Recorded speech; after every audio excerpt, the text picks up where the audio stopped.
Senior IAS officer Padma Jaiswal 2003 batch admit कार्डर को 2007-2008 के करप्शन चार्जेस में फाइनली सर्विस से निकाल दिया गया है। इंडिया में एक सीनियर आईएएस ऑफिसर को सर्विस से रिमूव करना एक रेयर केस है, in part because of the constitutional safeguards and the lengthy process. All India service rules 1969 govern करते हैं the disciplinary action process.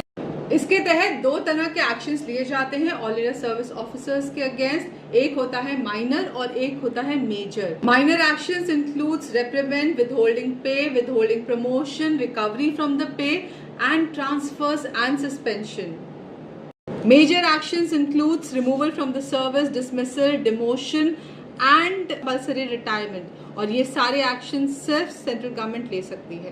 Removal और डिसमिसल का प्रोसेस क्लियरली आउटलाइंड है article 311 of the constitution. Action जब initiate होता है तो usually officer को सस्पेंड किया जाता है, चार्जेस को फ्रेम किया जाता है, चार्जशीट इशू की जाती है, एक इन्वेस्टिगेशन ऑफिसर को अपॉइंट किया जाता है जो मैटर को इन्वेस्टिगेट करेगा, फिर यूपीएससी की एडवाइस भी ली जाती है।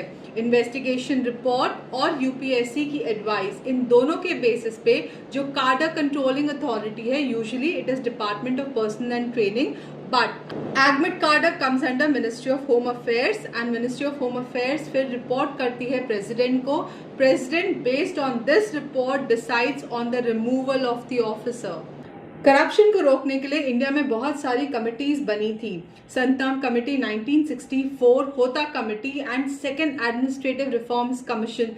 While Padma Jaiswal's removal is a positive step in the right direction, but 16 years time to reopen the discussion on corruption and governance.